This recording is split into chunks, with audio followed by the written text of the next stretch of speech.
അഞ്ജലി, അയാൾ ഇപ്പോഴും എന്റെ ആളുകളുടെ കസ്റ്റഡിയിലുണ്ട്. എന്താ വേണ്ടത്? കേസ് രജിസ്റ്റർ ചെയ്യുന്നുണ്ടോ? സുധി എന്ത് പറയുന്നു? ഒന്നും വേണ്ട സർ. ഇതങ്ങനെ വെറുതെ വിടാൻ പറ്റുന്ന കാര്യമാണോ?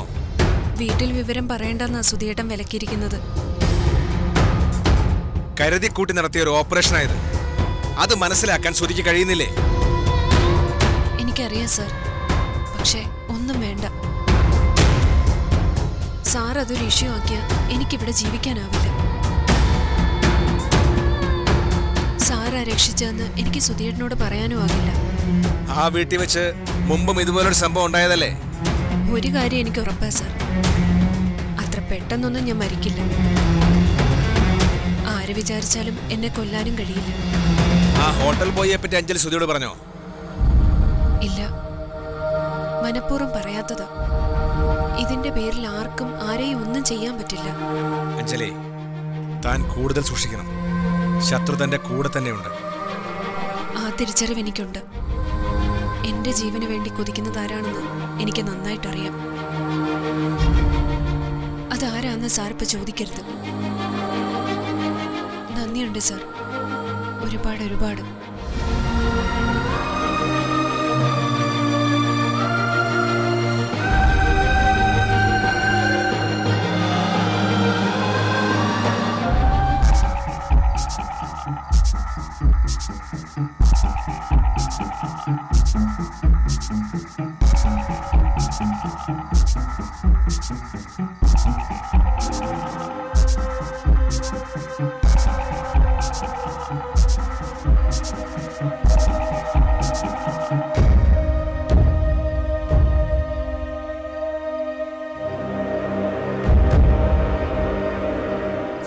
ഇപ്പൊ എന്തായി?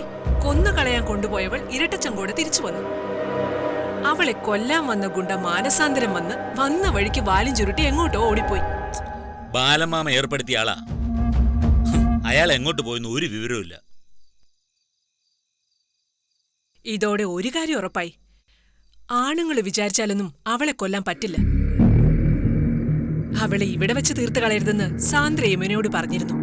അതുകൊണ്ട് ഞങ്ങൾ അതിന്ന് പിന്മാറിയത്. ഇനി ഞങ്ങൾ ചെയ്ത് കാണിച്ചു തരാം.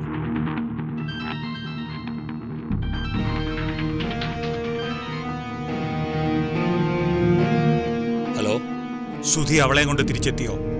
ആ എത്തി. ഫ്രാങ്കോയെ പറ്റി എന്തെങ്കിലും വിവരം കിട്ടിയോ ബാലമാമേ? ഇല്ല. സുധിയുടെ ഭാഗത്തു നിന്ന് എന്തെങ്കിലും നീക്കം ഉണ്ടായി കാണുമോ? ആ, അവൻ നിരപരാധിയാ, അതിലെനിക്ക് ഉറപ്പുണ്ട്. ഉപേന്ദ്രൻ നാളെ ഇങ്ങോട്ട് വാ, കാര്യങ്ങൾ നമുക്ക് നേരിട്ട് സംസാരിക്കാം. ശരി ബാലമാമേ.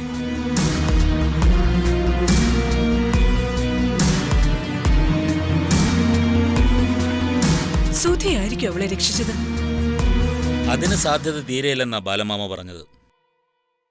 ഗുണ്ട കൃത്യസമയത്ത് തന്നെ വന്നു. ശശാങ്കനെ പ്ലാൻ ചെയ്ത പോലെ കെട്ടിയിടുകയും ചെയ്തു. പിന്നെ അവൻ എവിടേക്ക് പോയെന്നാ മനസ്സിലാകാത്ത ചോദ്യം. എനിക്ക് ഉറക്കം വരുന്നു. നാണമില്ലല്ലോ ഇങ്ങനെ കുട്ടികളെ പോലെ ചിന്തിച്ചു നിൽക്കാൻ.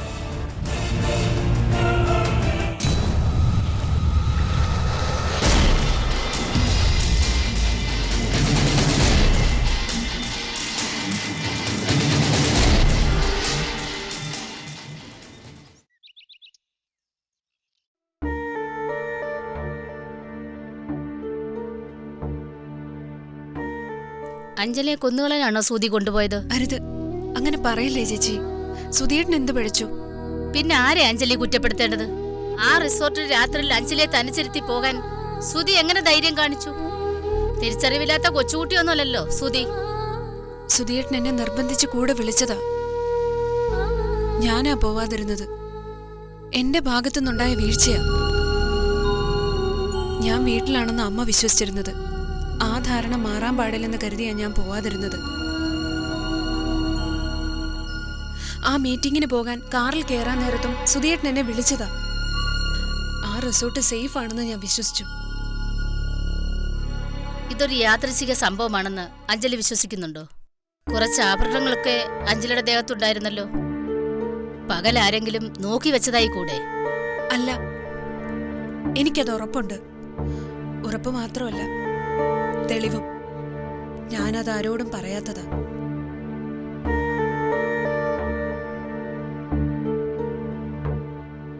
അവിടെ വെച്ച് ആതിര എന്റെ മൊബൈലിൽ വിളിച്ചിരുന്നു. മുറിയിൽ വെച്ച് സംസാരിക്കാൻ കഴിയാതെ വന്നപ്പോ റേഞ്ച് ഇല്ലെന്ന് കരുതി ഞാൻ പുറത്തേക്ക് വന്നു. എന്നിട്ട് ശശാങ്കൻ എന്ന പേരുള്ള ആ റൂം ബോയ് മൊബൈലിൽ സംസാരിക്കുന്നത് ഞാൻ കേട്ടു. സുധിയേട്ടൻ പുറത്തു പോയെന്നും റൂമിൽ ഞാൻ മാത്രമേ ഉള്ളെന്നും അയാൾ ആരോടോ പറഞ്ഞു. അപ്പൊ വന്നാ എന്നെ തീർത്തിട്ട് പോകാമെന്നും. എന്റെ ദൈവമേ! ഞാൻ റൂമിൽ ഓടിക്കേറി വാതിലടച്ചു. സുധിയേട്ടനെ വിളിക്കാൻ ശ്രമിച്ചിട്ട് കിട്ടിയതുമില്ല. മീറ്റിംഗിലായിരുന്നതുകൊണ്ട് സുധിയേട്ടന്റെ സെൽ ഓഫായിരുന്നു. ഇതൊക്കെ കേട്ടിട്ട് എന്റെ ദേഹം വിറയ്ക്കുന്നു. കുറെ കഴിഞ്ഞപ്പോ ആരോ വാതിലിന് മുട്ടി. പിന്നെ തുറക്കാനും ശ്രമിച്ചു. എങ്ങനെയോ വാതിൽ തുറന്ന് ഒരാൾ അകത്ത് കയറിയത് മാത്രം അറിയാം. അപ്പോഴേക്കും ഞാൻ ബോധം കെട്ട് വീണിരുന്നു. സുധിയേട്ടൻ വന്ന് വിളിക്കുമ്പോഴാണ് ഞാൻ കണ്ണു തുറക്കുന്നത്. ശശാങ്കനെ ആരോ അവിടുത്തെ ഗോഡൌണിൽ കെട്ടിയിട്ടിരുന്നു. അഞ്ജലി ഒന്നും ചെയ്യാതെ അയാൾ പോയി അല്ലേ? എനിക്കറിയില്ല. ആ ശശാങ്കനെ ചോദ്യം ചെയ്താൽ കള്ളി വിളിച്ചെത്താവില്ലേ? എന്താ സംശയം? പിന്നെന്താ അഞ്ജലി അത് സുധിയിൽ നിന്ന് ഒളിച്ചു വെച്ചത്?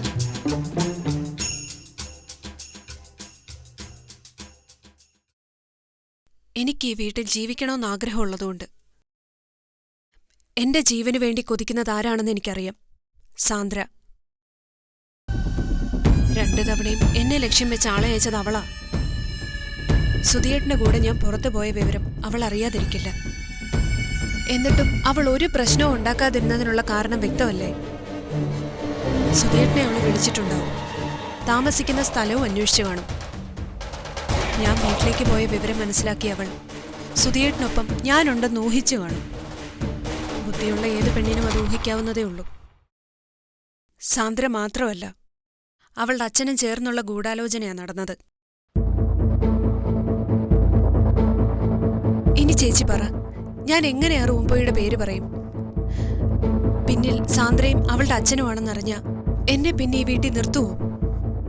സത്യം അതാണെങ്കിൽ അഞ്ജലിയെ പിന്നെ ഇവിടെ നിർത്തില്ല.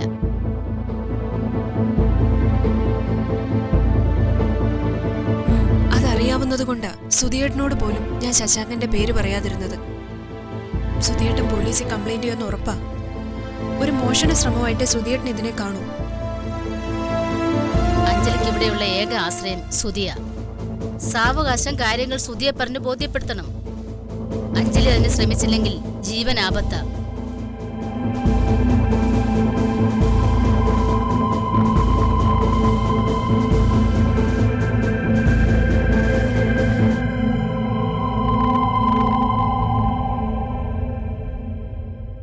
വളരെ രഹസ്യമായി നമ്മൾ നടത്തിയ ഓപ്പറേഷൻ എവിടെയാ പിഴച്ചത്? എങ്ങനെയാ പുറത്തായത്? അതിനെപ്പറ്റിയാ നമ്മൾ ചിന്തിക്കേണ്ടത്. പുറത്തു പോകാൻ ഒരു വഴിയും ഞാൻ കാണുന്നില്ല. ആദ്യം ഞാൻ സംശയിച്ചത് സുധിയെയാ. പക്ഷെ അവൻ ഈ കാര്യത്തിൽ നിരപരാധിയാ. അപകടം മണത്തറിഞ്ഞ് അഞ്ജലി ആരുടെയെങ്കിലും സഹായം തേടിക്കാണും. അങ്ങനൊരു സംശയം അവൾക്ക് ഉണ്ടായിട്ടില്ല. സുധി അവൾക്ക് സംശയവുമില്ല. ഇനി അഥവാ അവൾ അപകടം മണത്തറിഞ്ഞെന്ന് തന്നെ ഇരിക്കട്ടെ, പക്ഷെ അവൾക്ക് വിളിക്കാൻ ആരാ ഉള്ളത്? ആ റിസോർട്ട് കണ്ടെത്താനും ഫ്രാങ്കോയെ പോലുള്ള ഒരാളെ കീഴ്പ്പെടുത്താനും സാധാരണക്കാരന് കഴിയുമെന്ന് ബാലമാമ വിശ്വസിക്കുന്നുണ്ടോ? ഒരിക്കലുമില്ല. അവനെ കീഴ്പ്പെടുത്തി കൊണ്ടുപോവാൻ ശക്തരായ ഗുണ്ടകൾ തന്നെ വേണം. അഞ്ജലിക്ക് അതിനും മാത്രം ആരാ ഉള്ളത്? എത്ര കൃത്യമായ ടൈമിംഗ് ആയിരുന്നു. ആരോ വാതിൽ ചവിട്ടിപ്പൊളിക്കാൻ ശ്രമിച്ചെന്ന് അവൾ അമ്മയോട് പറഞ്ഞു. ആ സമയത്തായിരിക്കും അവനെ കീഴ്പ്പെടുത്താൻ ആള് വന്നത്. പുറത്തുനിന്ന് ആളുകൾ വന്ന ഒരു റൂം ബോയ്ക്ക് അറിയാമോ? ഒച്ചയോ ബഹളമോ ഒന്നും കേട്ടില്ലെന്ന് അയാൾ പറഞ്ഞത്. അല്ല, അതിരിക്കട്ടെ, ഫ്രാങ്കോ എവിടാണെന്ന് ബാലമ്മയ്ക്ക് വല്ല നിശ്ചയമുണ്ടോ? ഇല്ല. അവനെ ഏർപ്പാട് ചെയ്ത ആൾ എന്നെ വിളിക്കുന്നുണ്ട്. അവൻ എങ്ങോട്ട് പോയെന്ന് അയാൾക്കൊരു വിവരമില്ല. വളരെ വിചിത്രമായിരിക്കുന്നല്ലോ. എല്ലാം കൂട്ടി വായിക്കുമ്പോൾ മനസ്സിലാകുന്ന ഒന്നാണ്, നമ്മുടെ നീക്കങ്ങൾ ആരോ മുൻകൂട്ടി അറിയുന്നുണ്ടായിരുന്നു.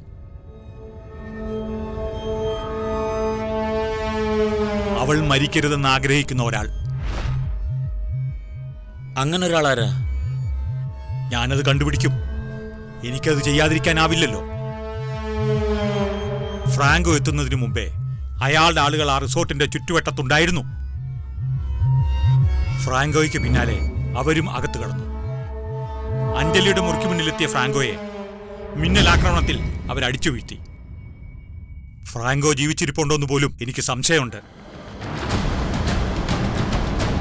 അങ്ങനെ ഒരാൾ മരിച്ചാൽ അന്വേഷിച്ചു വരാൻ പോലും ആരുമില്ല. പുറത്തു വരാത്ത വിധം ശവം മറയ്ക്കാൻ സാമർഥ്യം കാണിച്ചാൽ മതി. അച്ഛന്റെ ഒരു ഫ്രാങ്കോ പവനായി അങ്ങനെ ശവമായി. പ്രസംഗിക്കാൻ രണ്ടുപേർക്ക് നാണമില്ലല്ലോ. ഛേ, അഞ്ജലിക്കൊരു പങ്കുമില്ലെന്നാണോ ബാലമാമ പറയുന്നത്? ഇല്ല, പുറത്തെന്ത് നടക്കുന്ന നമുക്ക് നിശ്ചയമുണ്ടാവില്ല. ആരോ വാതിൽ തട്ടിന്ന് മാത്രമേ അവക്കറിയൂ. നമ്മളെക്കാൾ പ്രബലരായ ശത്രു അതാരായിരിക്കും? ഞാനത് പറയാം. തെളിവുകളൊന്ന് കൈ കിട്ടട്ടെ. ഒന്നെനിക്കറിയാം, കള്ളൻ കപ്പലിൽ തന്നെയുണ്ട്.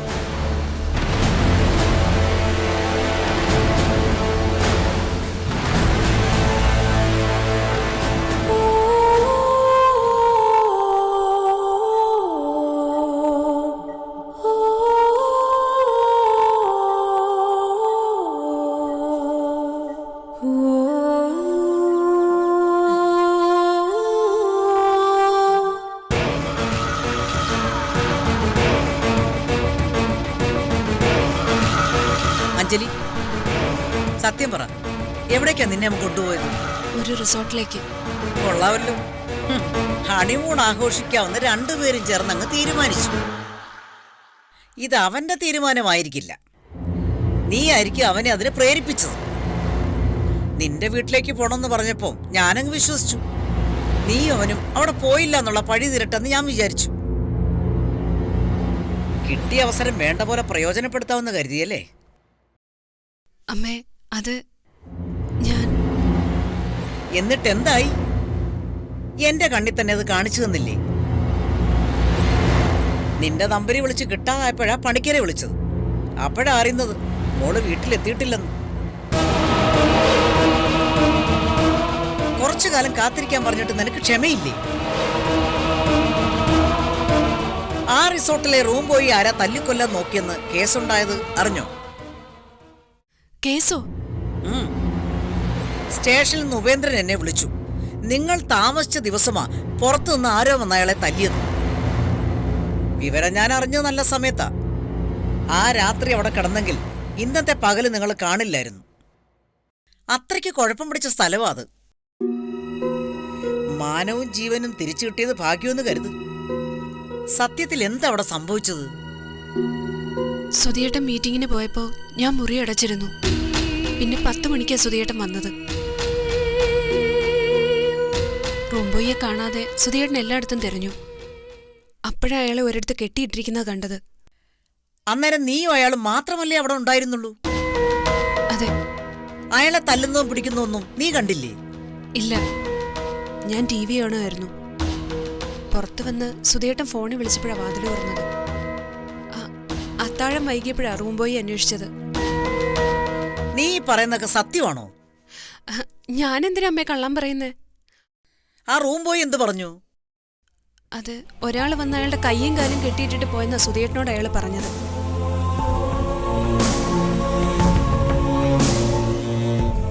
ഇപ്പൊ മനസ്സിലായില്ലേ എന്നെ ഒളിപ്പിച്ച് എന്തെങ്കിലും ചെയ്താലുള്ള ഫലം?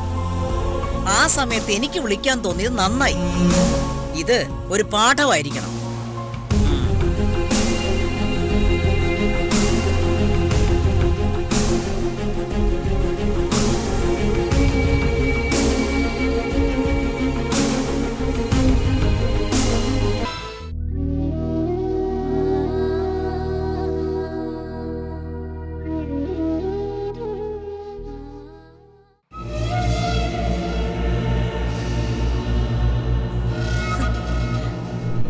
നീ ഇവിടെ തന്നെ ഇരിപ്പാണോ?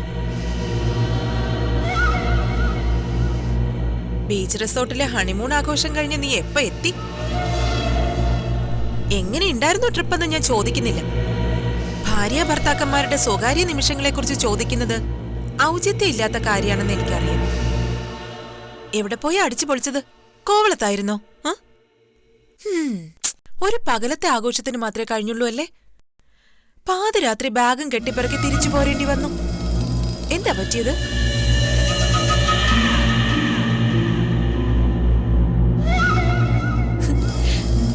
നീ കോവളത്ത് ഇറങ്ങിയപ്പോഴേ ഞാനത് പ്രതീക്ഷിച്ചതാ. എന്റെ പേടി സുധിയേട്ടനെ കുറിച്ചായിരുന്നു. നിന്റെ ബന്ധങ്ങളെ കുറിച്ച് എനിക്ക് നന്നായിട്ട് അറിയാം. ഒന്നാന്തരം ക്രിമിനൽ അല്ലേ നീ? നമ്പാട്ടായിരുന്നപ്പോ നീ അണ്ടർഗ്രൗണ്ടിൽ പോയെന്ന് നിന്റെ ശത്രുക്കൾ കരുതിയിട്ടുണ്ടാവും. കോവളത്ത് നീ ലാൻഡ് ചെയ്തപ്പോ അവര് പിന്നാലെ വന്നു. അതല്ലേ സംഭവിച്ചത്? ഇങ്ങനെ നിന്നെ ടാർഗറ്റ് ചെയ്ത് വരുന്നവരുടെ കയ്യിൽ പാവം സുധിയേട്ടം പെട്ടുപോകരുതെന്നാ ഇപ്പൊ എന്റെ പ്രാർത്ഥന.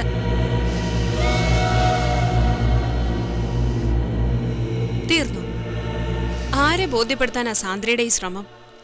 മറ്റുള്ളവരോടൊക്കെ സാന്ദ്ര അങ്ങനെ തന്നെ പറഞ്ഞോ? എനിക്കൊരു വിരോധവും ഇല്ല. പക്ഷെ എന്നോടെന്തിനാ? എന്നെ തേടി ആര് വന്നു, ആര് പറഞ്ഞയച്ചു എന്നൊക്കെ എന്നെക്കാട്ടിലും നന്നായിട്ടറിയാവുന്നത് സാന്ദ്രയ്ക്കല്ലേ?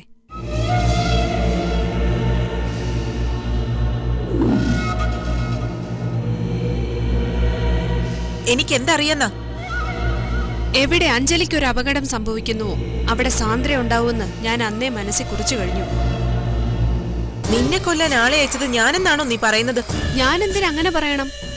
മനസ്സ് എന്നൊന്നുണ്ടെങ്കിൽ നീ സ്വയം ചോദിച്ചു നോക്ക്.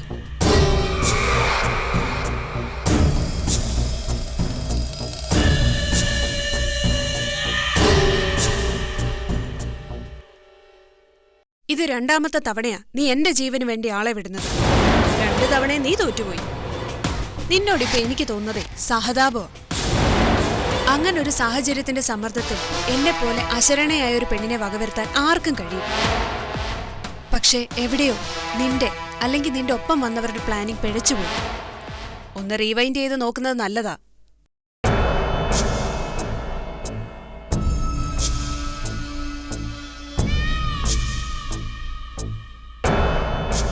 എന്തായാലും നിസ്സാരക്കാരനായ ഒരാളെ നീ അയക്കില്ല. നമ്പർ 1 വാടക കൊലയാളി തന്നെയായിരിക്കും അയാൾ. പക്ഷെ അഞ്ജലിയുടെ മുമ്പിൽ നിന്ന് അയാൾ തോറ്റോടി. എന്നിട്ട് നാണമില്ലേ നിനക്ക് എന്റെ മുമ്പിൽ വന്ന് ഇങ്ങനെ ഗീർവാണം വിടാൻ? നിനക്കൊന്നു കഴിഞ്ഞു ഞങ്ങളെ അവിടെ രാത്രി താമസിപ്പിക്കാതിരിക്കാൻ. സുധിയേട്ടനോടൊപ്പം ഉള്ള ഒരു പകല് മാത്രം മതിയായിരുന്നു എനിക്ക്. നിന്നെ ഇല്ലാതാക്കണമെന്ന് എനിക്ക് തോന്നിയാ ഞാനത് ചെയ്തിരിക്കോടി. അതിനൊരു വാടക കൊലയാളിയുടെ ആവശ്യമൊന്നും എനിക്കില്ല. നിനക്കതിന് കഴിയില്ല സാന്ദ്രേ. എനിക്ക് ജീവിച്ചേ തീരൂ. എന്റെ പിന്നാലെ നടന്ന് ജീവിതം നശിപ്പിക്കാനേ നിനക്ക് കഴിയൂ. ഞാൻ ചെയ്യാത്തൊരു കാര്യം നീ എന്റെ തലയിൽ കെട്ടിവെച്ചു. ഞാൻ നിന്നോട് ചലഞ്ച് ചെയ്യുന്നു. നിന്നെ ഞാൻ ഭൂമിന്ന് പറഞ്ഞു വിടും. അതിനെനിക്ക് കഴിഞ്ഞില്ലെങ്കിൽ സാന്ദ്ര ബാലരാമൻ പിന്നെ ഉണ്ടാവില്ല. നിന്നെ ഓർത്ത് അന്നേരം ഞാൻ കണ്ണീര് പൊഴിക്കും. സഹതാപത്തോടെയല്ല, ഒരു കൂടപ്പിറപ്പിനോട് തോന്നുന്ന സങ്കടം ഓർത്ത്.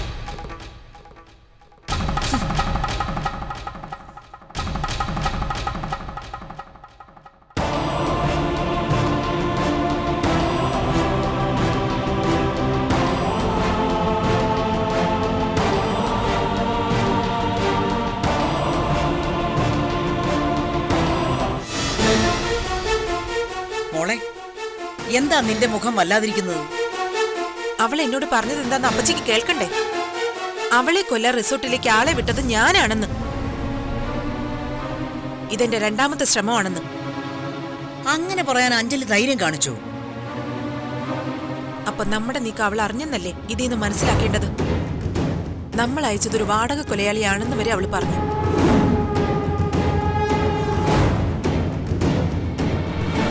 അപ്പച്ചിക്ക് മനസ്സിലായില്ലേ? അവളൊരു സാധാരണക്കാരിയല്ലെന്ന് യമുനേട്ടത്തി പറഞ്ഞത് എത്ര ശരിയാ. കൺസ്ട്രക്ഷൻ രംഗത്തെ ഒരു ലീഡിംഗ് കമ്പനിയിലാ അവൾ വർക്ക് ചെയ്തിരുന്നത്. പലതരത്തിലുള്ള കണക്ഷൻസ് വേറെ ഉണ്ടാവും. അങ്ങനെ ഒരു യാത്ര പുറപ്പെട്ടപ്പോഴേ അപകടം അവള് മുന്നിൽ കണ്ടു. സുധിയേട്ടൻ പോലും അറിയാതെ അവളുടെ ആളുകൾ ആ പരിസരത്തുണ്ടായിരുന്നു. അല്ലെങ്കിൽ ഫ്രാങ്കോ എന്ന് പറയുന്ന ഒരു കൊലയാളിയെ കീഴ്പ്പെടുത്താൻ അവൾക്ക് കഴിയില്ല. അയാളെക്കുറിച്ച് ആർക്കും ഒരു വിവരവും ഇല്ല.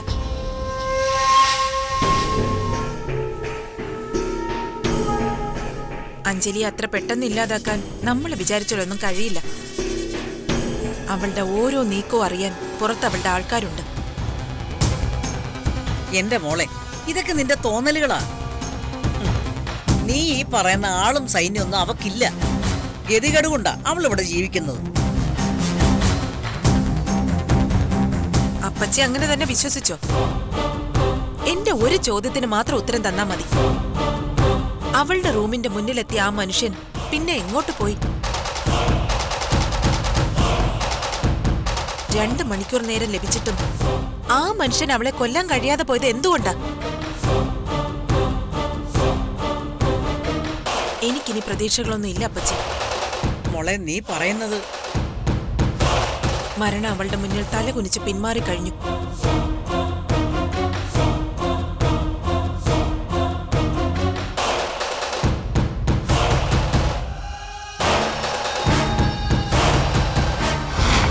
ഏട്ടത്തി ഒന്ന് മനസ്സിലാക്കണം, ഈ വീട്ടിലൊരാൾ ആ സംഭവത്തിന്റെ പിന്നിലുണ്ട്. ഏട്ടനും ബാലമ്മാമി എന്തൊക്കെ അറിവുകൾ പയറ്റിയാലും അഞ്ജലി ഒരു ചുക്കും ചെയ്യാൻ പറ്റത്തില്ല.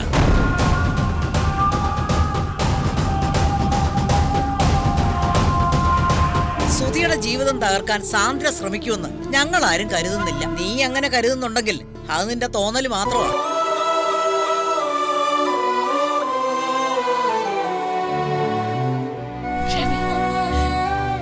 ഈ സ്നേഹം തിരിച്ചറിയാൻ എനിക്ക് കഴിയാതെ പോയല്ലോ.